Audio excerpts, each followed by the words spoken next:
Periodic table syllabus में नहीं है। क्या चीज? अभी सिलेबस में हम लोग की पीरियोडिक टेबल नहीं है। तो याद तो होना चाहिए। सिलेबस में नहीं है? सिलेबस में नहीं होगी? तुम लोगों ने पीरियोडिक टेबल सुना ही नहीं क्या? मैम नो सुना है पर मैम। पढ़ा मैम नहीं है। सुना है। सुना हाइड्रोजन है पर पढ़ा लिथियम नहीं बारे में। है। हाँ। सुना है पर पढ़ा नहीं है अभी। 20 तक। देखो, पीरियोडिक टेबल में 118 एलिमेंट्स होते हैं। ठीक है। तो 118 एलिमेंट्स में से एटलीस्ट 120 या 130 एलिमेंट्स हमें याद होने चाहिए। उसमें कोई तुम लोग मेमोनिक्स यूज मत करो, ऐसे नॉर्मली सिर्फ याद रटने जिसको बोलते हैं ना, हम लोग रट लिए कोई चीज, वैसे तुम लोग उसको रट लो। अब 100 तरीके की उसमें मेमोनिक्स टीचर्स बताते हैं, ये बताते हैं, वो बताते हैं, ये सब करने की जरूरत ही नहीं पड़ती है पीरियोडिक टेबल में। और याद होनी चाहिए पीरियोडिक टेबल। तुम लोग तो 8th में और 9th से बहुत जरूरत पड़ेगी पीरियोडिक टेबल की। ठीक है।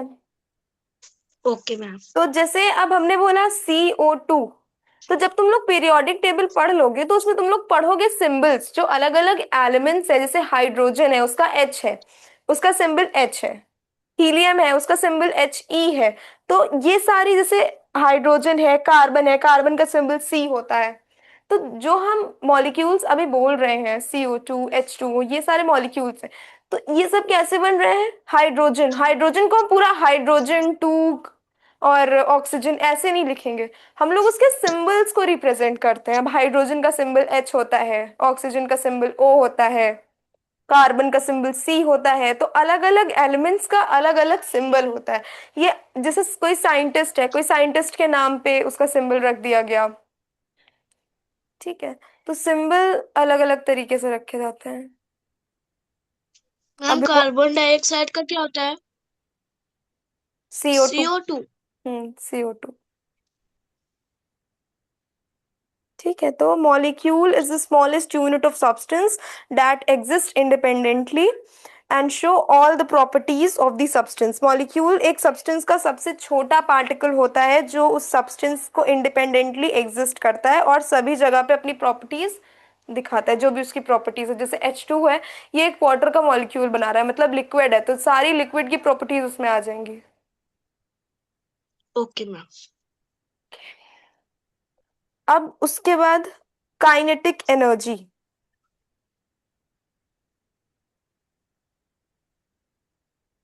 What do you understand by, कुछ समझते हो काइनेटिक एनर्जी क्या होता है?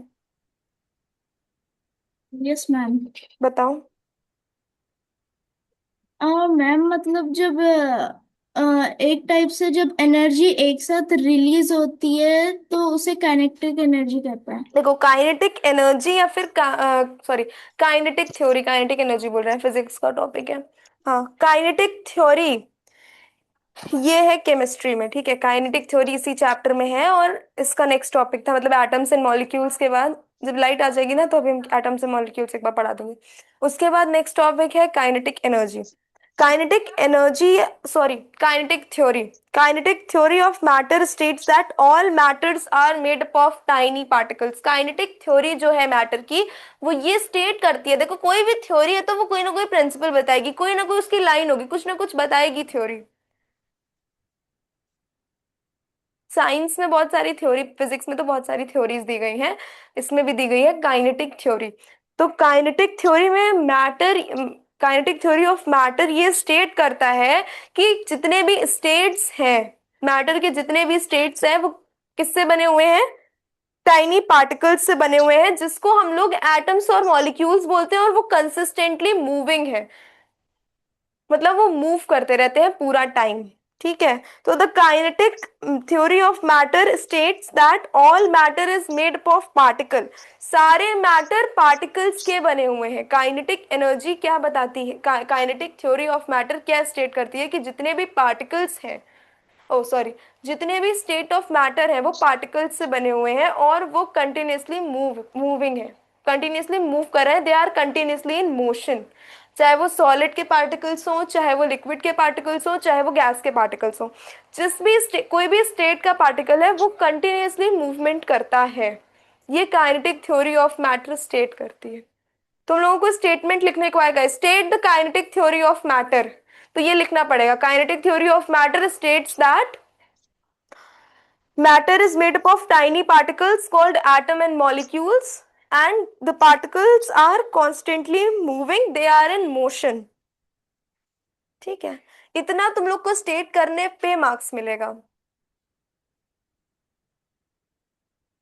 समझ में आया? ऐसे स्टेट करने को आता है, स्टेट द प्रिंसिपल, कोई भी प्रिंसिपल को स्टेट करना है, कुछ भी। तो ये सारी चीजें जब तक तुम पूरे पॉइंट्स नहीं लिखोगे इसमें, तो तुमको पूरा मार्क्स नहीं मिलता है।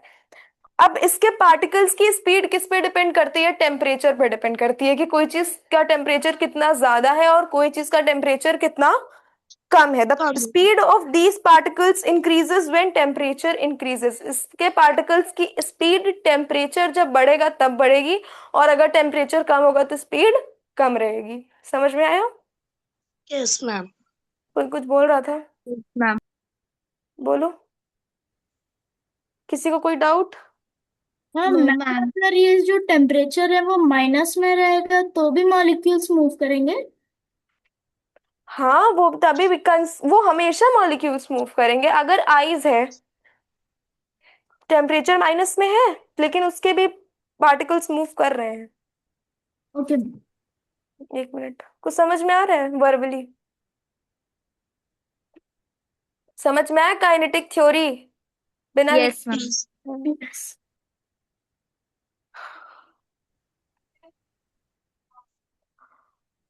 अब इसमें मेन पॉइंट्स क्या क्या है काइनेटिक थ्योरी में? अब ये तो मैंने बता दिया कि काइनेटिक थ्योरी की एक डेफिनेशन क्या होती है। इसके मेन पॉइंट्स क्या क्या है?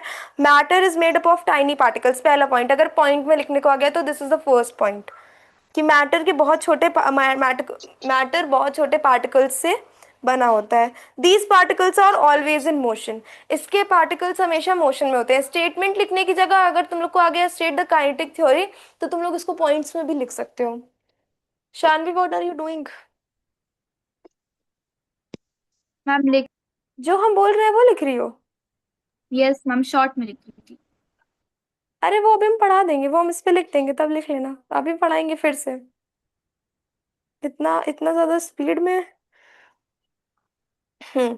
तो matter is made up of tiny particles, these particles are always in motion. इसके पार्टिकल्स जो होते हैं वो हमेशा मोशन में रहते हैं। उसका टेम्परेचर माइनस में हो, प्लस में हो, बहुत ज्यादा होगा तो पार्टिकल्स की स्पीड, जो उसके जिस पार्टिकल्स से वो बना है उसकी स्पीड बहुत ज्यादा होगी।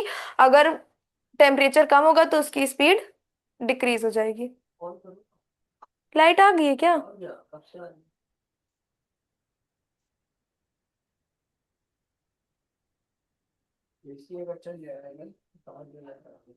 मुझे पता ही नहीं था ना कि ऐसे चल रही है।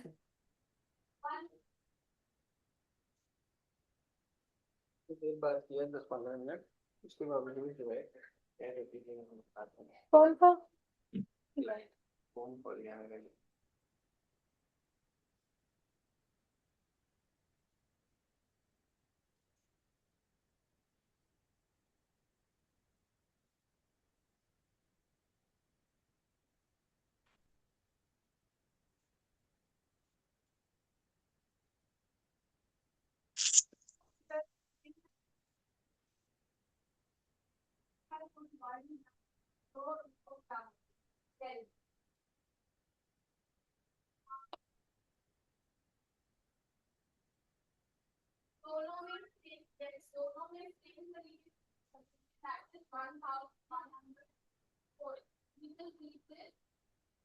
ये क्या आ गया?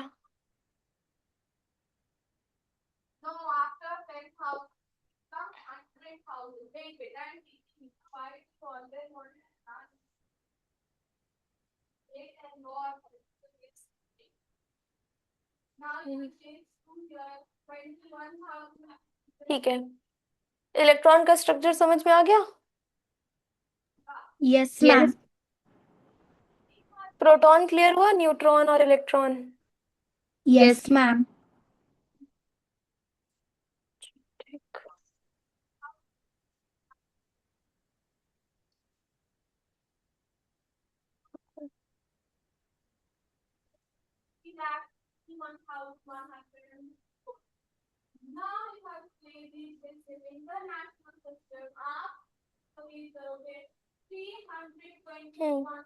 The nucleus and protons. हम न्यूक्लियस में क्या होते हैं, प्रोटॉन्स होते हैं। इसमें थोड़ा ज्यादा अच्छे से बताया हुआ है। सेम पिक्चर बनी हुई है यहाँ पे जो अभी ऑर्बिट्स की बनी हुई थी।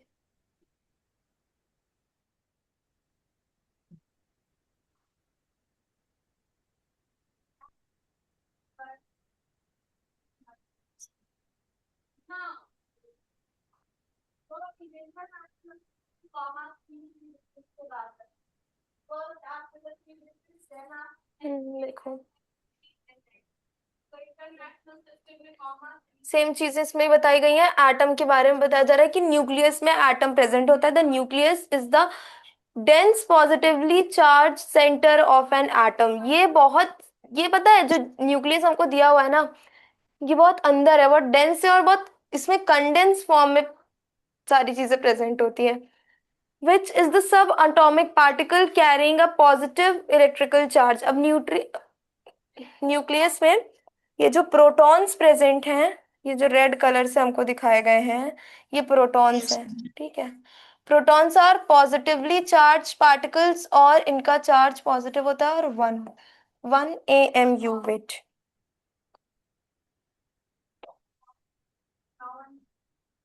1 AMU होता है इनका charge.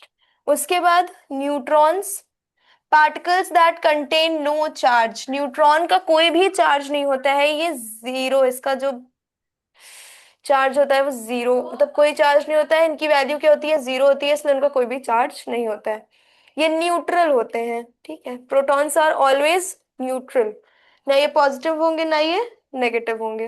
Electron, negatively charge particles are electron. ये नेगेटिवली चार्ज पार्टिकल होते हैं, इसका चार्ज क्या होता है, नेगेटिव, और -1 AMU। ठीक है, ये न्यूक्लियस है जो ये गोल्डन कलर से दिखाया गया है, और ये जो ग्रे कलर से दिखाया गया है ये है ऑर्बिट। ठीक है, the number of protons in the nucleus define the atomic number of an element.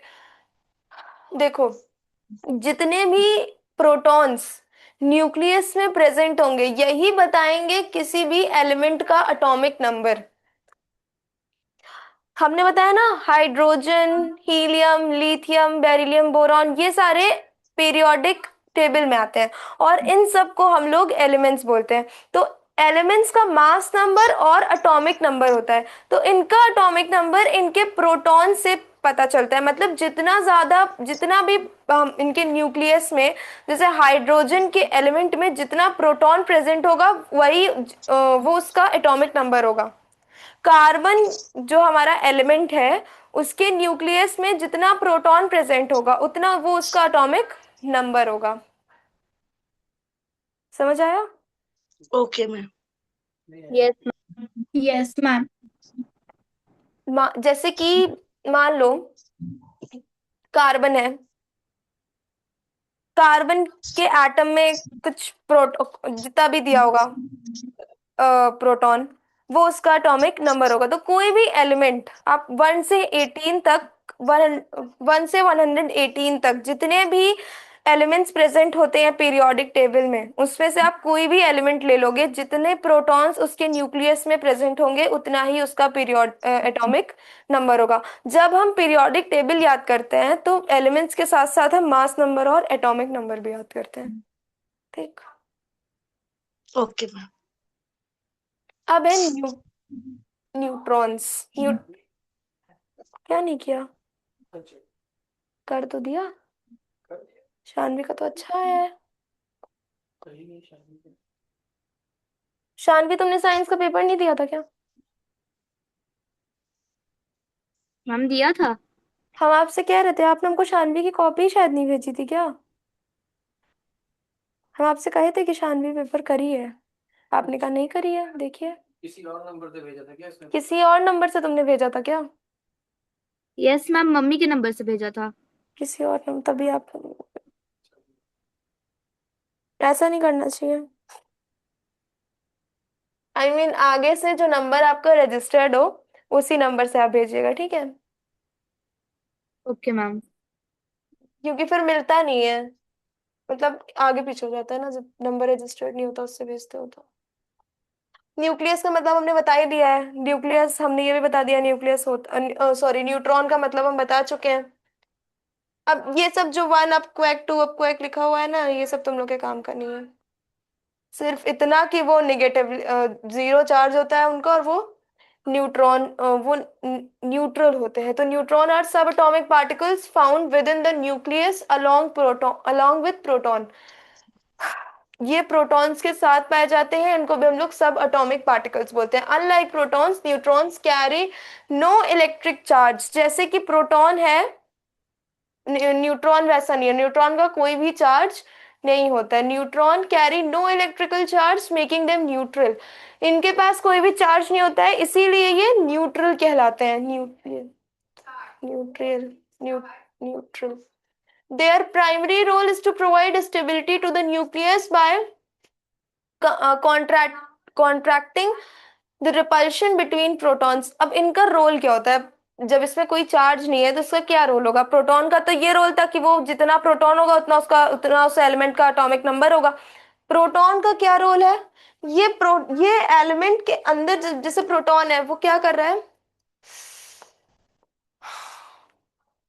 वो पॉजिटिव चार्ज दे रहा है एटम को, ठीक है। तो इसका क्या है कि ये स्टेबिलिटी रखता है, एक हमको नेगेटिव चार्ज दे रहा है और एक हमको पॉजिटिव चार्ज दे रहा है। तो ये स्टेबल रखता है किसी भी एलिमेंट को।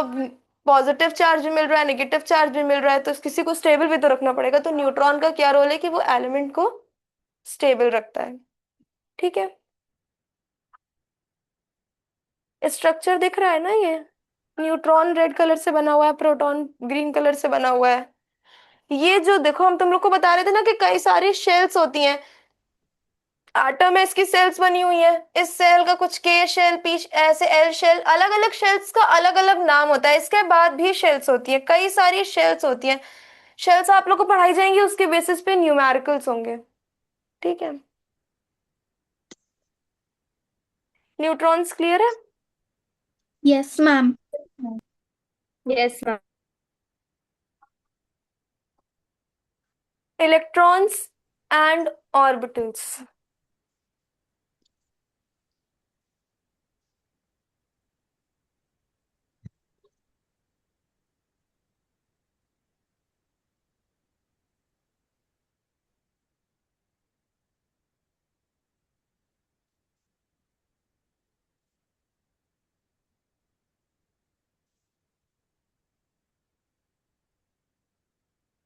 हाँ, अब देखो, इसमें तो आप लोगों को क्या बताया गया है? First shell can hold 2 electrons, ठीक है। एक सेल में इलेक्ट्रॉन अलग अलग शेल्स में जरूरी, अब ऐसे नहीं है कि इनफाइनाइट इलेक्ट्रॉन्स होंगे एक शेल में। अगर अलग अलग सेल्स हैं तो अलग अलग शेल में अलग अलग नंबर के न्यूट्रॉन्स होंगे। पहले सेल में 8 होते हैं, ओ सॉरी, पहले सेल में 2 इलेक्ट्रॉन्स होते हैं, फिर 8 इलेक्ट्रॉन्स होते हैं, ठीक है। फिर सेल का ऑर्बिट्स का नंबर बढ़ता जाता है और इलेक्ट्रॉन्स इसी तरह से बढ़ते जाते हैं। 2 8 32 ऐसे होता जाता है, ठीक है। तो electrons are tiny negatively charged particles that move rapidly. बहुत तेज ये लोग, इलेक्ट्रॉन्स के मूवमेंट बहुत तेज होता है अराउंड द न्यूक्लियस, न्यूक्लियस के आसपास। They occupy specific region known as shells or orbits. ये जो रीजन है, इसको हम लोग शेल्स या फिर ऑर्बिट्स बोलते हैं। वो वाली शेल्स नहीं, sorry, this is known as shells or orbitals,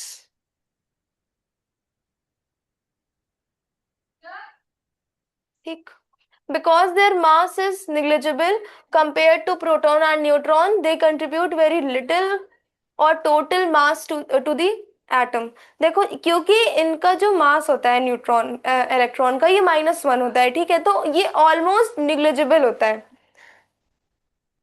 proton से इलेक्ट्रॉन का मास बहुत कम होता है, और प्रोटॉन के कंपैरिजन में इलेक्ट्रॉन का मास जो होता है वो ऑलमोस्ट निग्लिजिबल होता है, मतलब नहीं माना जाता है, ठीक है। लेकिन आगे इसकी वैल्यू आएगी माइनस में 1.66, ऐसे कुछ, ठीक है। Mass and balance of neutron.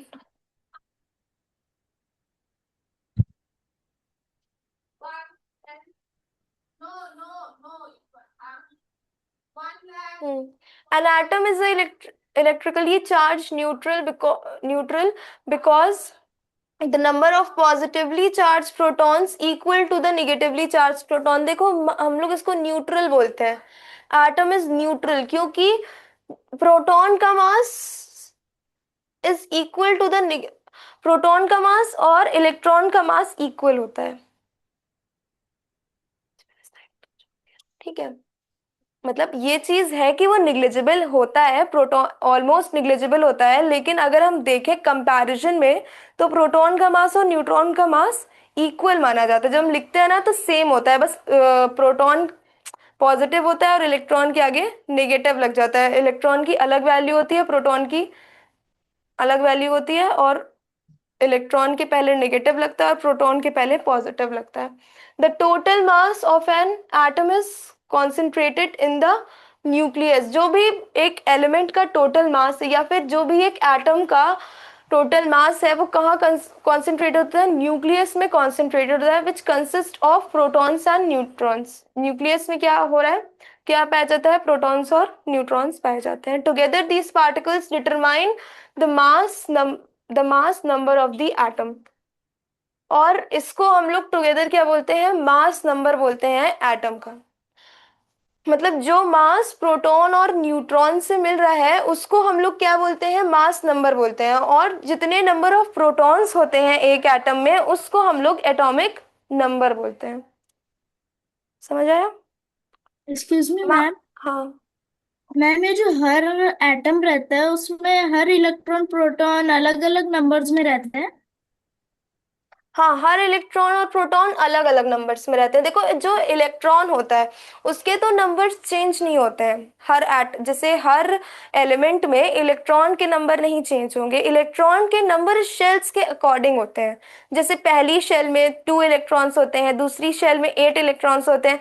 तो इलेक्ट्रॉन्स के नंबर शेल्स के अकॉर्डिंग चेंज होते हैं. लेकिन प्रोटॉन्स के और न्यूट्रॉन्स तो जीरो होता है, लेकिन प्रोटॉन्स और न्यूट्रॉन्स के नंबर उसके मतलब जो एलिमेंट है उसके एटॉमिक नंबर के हिसाब से होते हैं.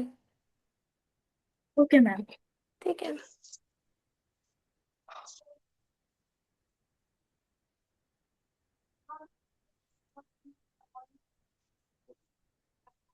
चलो ये हो गया. From atoms two molecules. अब देखो एक एटम से मॉलिक्यूल कैसे बनता है बताया था ना. अब तुम लोग को ज्यादा अच्छे से समझ में आएगा. देखो elementary hydrogen H2, elementary chlorine Cl2, methane C CH4. इसको बोलते हैं methane. C means carbon, H means hydrogen. Hydrogen का वन एटम सॉरी हाइड्रोजन का एक एटम सॉरी हाइड्रोजन के 4 एटम्स और कार्बन का वन एटम, ये मिल करके क्या बनाता है? CH4 बनाता है. इसका क्या मतलब है? कार्बन का वन एटम, हाइड्रोजन के 4 एटम्स. हाइड्रोजन, कार्बन, ये सब एलिमेंट्स हैं. और सी, जैसे हम लोगों ने कार्बन की जगह पे सी लिख दिया है ना, तो ये कार्बन का सिंबल होता है सी. हाइड्रोजन की जगह H लिख दिया है तो ये सिंबल है. हाइड्रोजन का सिंबल क्या है? H है. ठीक है, कार्बन का सिंबल क्या है? C है. ठीक, समझ आ रहा है? मैम हीलियम का सिंबल क्या है? He.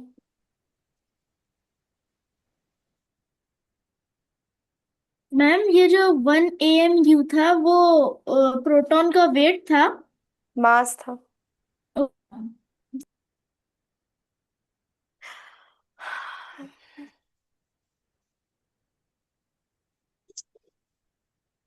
ठीक है, और कुछ डाउट? बहुत एक्सेप्शंस आएंगे अभी केमिस्ट्री में. एक्सेप्शंस और अभी पता नहीं कितनी सारी चीजें इसमें से आगे जाके कह देंगे गलत है. अभी यही चीज पढ़ा रहे हैं। आगे जब तुम लोग केमिस्ट्री पढ़ोगे तो यही चीजें जो पढ़ रहे हो इसमें से पता नहीं कितनी सारी चीजें बोल दी जाएंगी गलत है। ये ऐसा केमिस्ट्री में होता है। क्यों मैम? होता है, केमिस्ट्री का रूल है ये, कि अभी जो चीज पढ़ रहे हो उसको आगे जाके बोल दिया जाता है कि ये तो गलत था। बहुत सारे मॉडल्स आएंगे नाइन्थ में ही, बहुत सारे मॉडल्स आएंगे। रदरफोर्ड मॉडल, पुडिंग मॉडल, ये सारे मॉडल्स होते हैं नाइन्थ में। और इन सबको गलत, बहुत सारे मॉडल्स इसमें से पढ़ाए जाते हैं, फिर पता चलता है कि ये गलत है। पहले नहीं पता चलेगा, पढ़ने के बाद ये चीज बताया जाएगा कि ये मॉडल गलत है। ठीक है, तो पता नहीं इसमें से अभी कितनी सारी चीजें पढ़ रहे हो, नाइन्थ टेंथ में जाके टीचर्स बोल देंगे गलत है। ओके। Okay ma'am. हाँ, तो molecules are formed when two और more atoms bond together through a chemical reaction. अब देखो ये जो दो एटम्स ये जो मिले हुए हैं, मतलब H2O, जो कि वाटर बनाते हैं। ठीक है, वाटर को हम साइंटिफिकली क्या बोलते हैं? H2O ma'am. H2O, ठीक है। यहाँ पे क्या हो रहा है, ये केमिकल इंटरैक्शन हुआ है तब दो एटम्स मिले हैं। दो एटम्स हाइड्रोजन के और एक एटम कार्बन का, जब केमिकल इंटरेक्शन हुआ है तब इसको हम लोग बोलेंगे कोवेलेंट बॉन्ड। बाद में आगे पढ़ोगे। These bonds can be covalent where electrons are shared between atoms। In bonds को हम लोग covalent bond भी बोल सकते हैं, जहां पे इलेक्ट्रॉन्स शेयर होते हैं एटम्स के लिए। Are shared between atoms, creating stable structure like water or hydrogen gas molecule exhibit distinct chemical properties that differ significantly from the individual atom that compose them। देखो जो जैसे हम लोगों ने स्टेबल कर दिया, ये स्टेबल बॉन्ड बना हुआ है। जो ये सारे बॉन्ड्स बने हुए हैं, मीथेन और वाटर, इन सब का जो बॉन्ड है ये एक स्टेबल बॉन्ड है। ये अलग अलग एलिमेंट्स होते हैं, उनके उनकी अलग अलग कैरेक्टरिस्टिक्स होती हैं, तो उनको स्टेबल किया गया है। डिस्टिंक्ट केमिकल प्रॉपर्टीज जो अलग अलग है, अलग अलग एटम्स की, उनसे ये कंपोज्ड हुए हैं और ये इनको स्टेबल किया गया है। समझ में आया? Yes ma'am. Yes ma'am. Yes ma'am.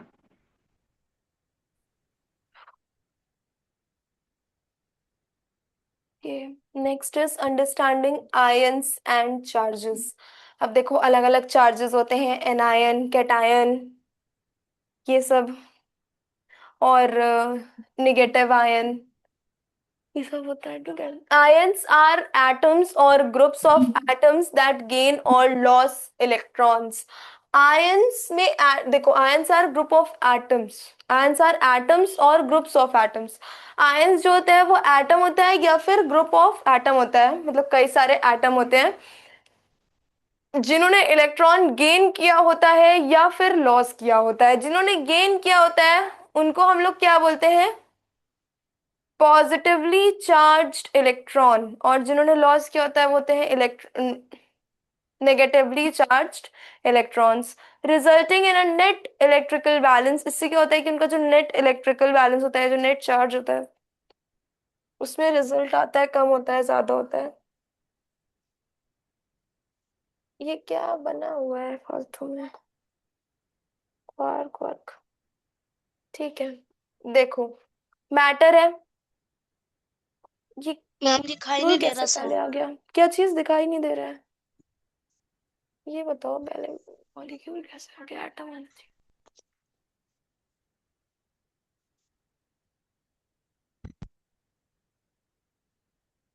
Ma'am आप दिखाई दे रहा है।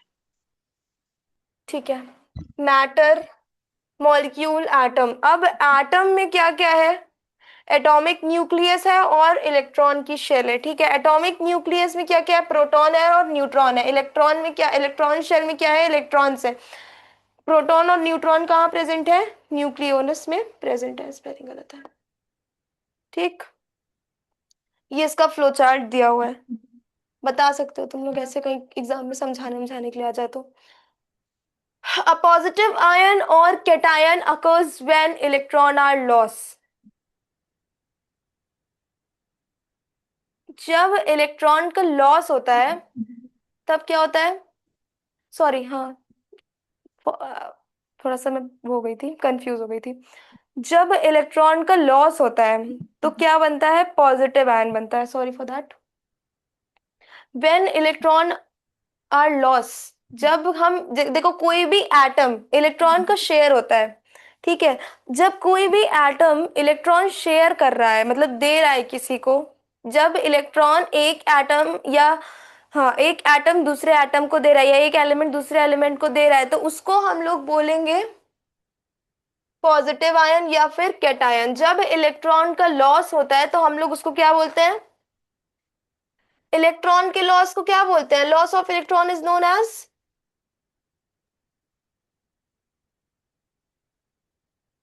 क्या मैम? जब इलेक्ट्रॉन का लॉस हो रहा होता है तो उसको हम लोग बोलते हैं पॉजिटिव आयन और कैटायन। इलेक्ट्रॉन का लॉस होता है तो उसको बोलते हैं कैटायन। ओके। Okay ma'am. और जब वो while a negative ion or anion occurs when electron are gained, अब हमने किसी से इलेक्ट्रॉन लिया है तो उसको हम लोग क्या बोलेंगे? एनायन या नेगेटिव आयन। ठीक है, while a negative ion or anion occurs when electrons are gained, these charged particles are crucial for many biological process and formation of ionic compounds like table salt। Table salt का मतलब NaCl। ठीक है, तो बस इतना ध्यान रखना, अगर इलेक्ट्रॉन गेन हो रहा है तो वो एनायन है, अगर इलेक्ट्रॉन लॉस हो रहा है तो वो कैटायन है। ठीक है। Okay ma'am. आर्यन समझ आया? Yes ma'am. अगर इलेक्ट्रॉन का लॉस हो रहा है तो वो क्या है? कैटायन है, और अगर गेन कर रहा है, वो किसी दूसरे एटम से ले रहा है, तो वो एनायन है। वो एनायन है और वो नेगेटिव आयन है। ठीक है, एनायन को हम लोग नेगेटिव आयन भी बोलते हैं। ठीक, ओके मैम। शानवी क्लियर है? Yes. Okay. The kinetic theory of matter, ये तुम लोग लिख लो, ये थ्योरी पूछी जाती है, kinetic theory. Ma'am please site. लिख लो या फिर स्क्रीनशॉट ले लो, फिर हम पिक्चर के थ्रू समझा देते हैं।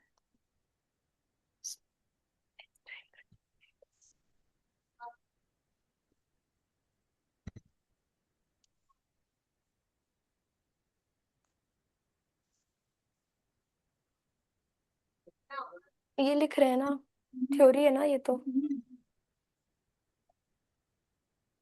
मतलब थ्योरी सब में ही होती है, पर ये डायरेक्ट पूछा जाता है।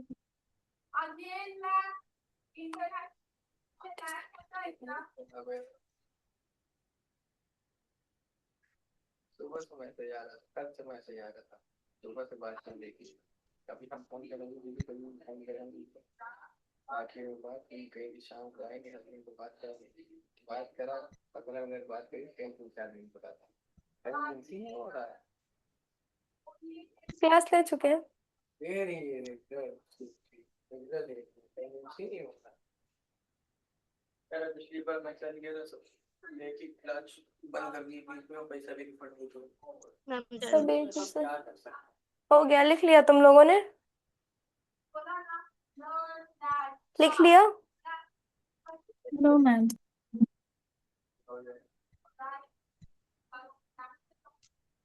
लिख लिया? ये दिख रहा है तुम लोगों को? Yes ma'am. Yes ma'am.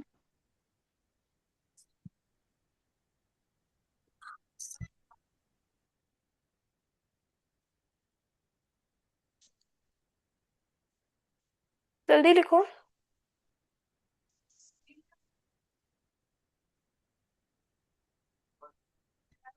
हाँ, स्क्रीनशॉट ले लो इसका। मैम ले लिया। सबने ले लिया? बाद में इसको कंप्लीट करना। Yes ma'am. ठीक, अब देखो काइनेटिक थ्योरी, अभी मैंने बताया ना कि क्या स्टेट करती है। काइनेटिक थ्योरी ये बताती है कि हर एक मैटर कि जो भी स्टेट्स हैं, जैसे वो सॉलिड है, लिक्विड है, गैस है, हमें ये पता चलता है ना कि हर एक मैटर। मैम क्लियर दिख नहीं रहा।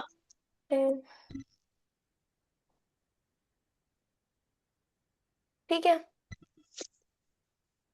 हम ये जानते हैं ना कि हर एक जितना जो भी स्टेट, जो भी मैटर का स्टेट है, वो पार्टिकल्स से मिलके बना हुआ है, एटम्स एंड मॉलिक्यूल्स। ये किसने बताया? ये किस थ्योरी ने बताया? काइनेटिक थ्योरी ने बताया। ठीक है, हो सकता है आगे जाके केमिस्ट्री में ये थ्योरी थ्योरी गलत हो जाए। ठीक है, a theory of thermodynamic behaviour, ये डेफिनेशन ही सही है। ठीक है, तो एटम हैव सॉरी सॉलिड के मॉलिक्यूल्स में कैसा बॉन्ड होता है? बहुत स्ट्रॉन्ग फोर्स ऑफ अट्रैक्शन होता है उनके मॉलिक्यूल्स के बीच में। बिल्कुल भी इंटरमॉलिक्यूलर स्पेस नहीं होता है। Molecules have strong attractive force between them. उनके जो जो भी सॉलिड के मॉलिक्यूल्स हैं उनके बीच में क्या है? बहुत स्ट्रॉन्ग फोर्स ऑफ अट्रैक्शन है। ठीक है, बहुत स्ट्रॉन्ग फोर्स लग रहा है, और वो एक रेगुलर शेप में, एक फ्रीक्वेंट पैटर्न में अरेंज होते हैं। लेकिन ये हमेशा टू और फ्रो मोशन में मूव कर रहे होते हैं, वाइब्रेट कर रहे होते हैं एटम्स के पार्टिकल्स। जैसे जैसे टेम्परेचर इंक्रीज होगा, इनके जो पार्टिकल्स का मोशन है वो और बढ़ जाएगा। Same with liquid. लिक्विड के पार्टिकल्स क्या होते हैं? इनमें जो फोर्स ऑफ अट्रैक्शन होता है वो मॉडरेट होता है, मतलब ना ज्यादा होता है ना कम होता है। इनमें भी सेम वही चीज है कि अगर बहुत ज्यादा टेम्परेचर हाई होगा तो इसके जो पार्टिकल्स होंगे वो बहुत ज्यादा बहुत स्पीड में मोशन शो करेंगे। Kinetic energy of particles of matter increases distance between particles of matter. हाँ, काइनेटिक एनर्जी में क्या होता है ना कि पार्टिकल्स के जो मैटर हैं, अगर टेम्परेचर ज्यादा हो गया तो उसके जो पार्टिकल्स हैं वो मोशन में आ जाते हैं। सिर्फ इतना चीज दिया हुआ है। Speed between the particle increases. ये फर्स्ट लाइन गलत लग रही है, सेकंड और थर्ड लाइन सही है। Distance between particles of matter increases. जो डिस्टेंस है पार्टिकल्स के बीच का वो बढ़ जाता है as the temperature increases. Speed between particles of matter increases. ठीक है, gas fly in random directions at high speed. अब गैस क्या है? रैंडम किसी भी डायरेक्शन में मूव करती है, और उनके बीच का जो फोर्स ऑफ अट्रैक्शन होता है वो बहुत ज्यादा कम होता है। प्लाज्मा ये भी एक स्टेट ऑफ मैटर है। प्लाज्मा बोस-आइंस्टाइन कंडेंसेट इसका पूरा नाम होता है। Mixture of electron and nuclei when nucleus lose their electron eight extreme high temperature. Plasma किसका मिक्सचर होता है? इलेक्ट्रॉन का और न्यूक्लियाई का मिक्सचर होता है। इसका पूरा नाम होता है प्लाज्मा बोस-आइंस्टाइन कंडेंसेट। हम्म, ठीक। Open your camera.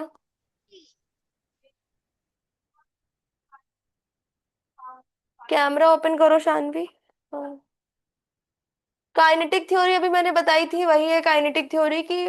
हर एक काइनेटिक थ्योरी यही स्टेट करती है कि जो भी कोई भी अगर मैटर का स्टेट है तो वो एटम से मिलके बना हुआ है। एज टेम्परेचर इंक्रीजेस उसके जो पार्टिकल्स होंगे उनका मोशन भी बढ़ जाएगा। ठीक है,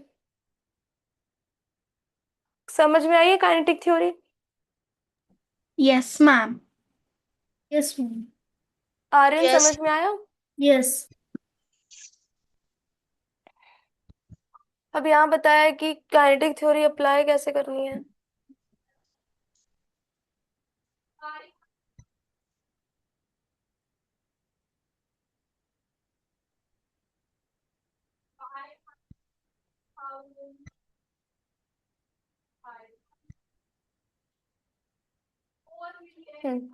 By applying kinetic theory, we observe how substances change their state when thermal energy is added or removed. Kinetic theory से हमें क्या पता चल रहा है कि कैसे एक मैटर अपना स्टेट चेंज करता है। अब अगर हम किसी सॉलिड को, कोई सॉलिड आइस सॉलिड होती है, अगर हम उसको थर्मल एनर्जी प्रोवाइड कर दें, हीट प्रोवाइड कर दें, तो उसका स्टेट चेंज हो जाएगा। तो काइनेटिक थ्योरी हमें ये भी बताती है कि अगर हम किसी भी स्टेट ऑफ मैटर को एनर्जी दे रहे हैं, थर्मल एनर्जी, हीट ये दे रहे हैं, तो उससे उसका स्टेट चेंज हो जाता है। सॉलिड्स और लिक्विड्स क्या होता है? सॉलिड से लिक्विड में जाता है तो वो मेल्ट हो जाता है।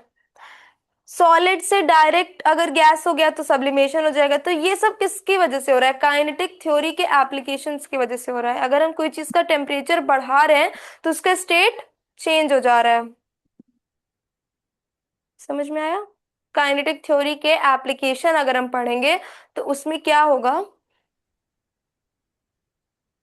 कि अगर हम एक स्टेट को दूसरे स्टेट में चेंज करेंगे तो वो भी काइनेटिक थ्योरी की वजह से होगा, क्योंकि काइनेटिक थ्योरी ये भी स्टेट करती है कि टेम्परेचर से उसके जो पार्टिकल्स हैं उनका मोशन बढ़ जाता है, और अगर मोशन बढ़ जाएगा तो वो एक स्टेट से दूसरे स्टेट में चेंज हो जाएंगे।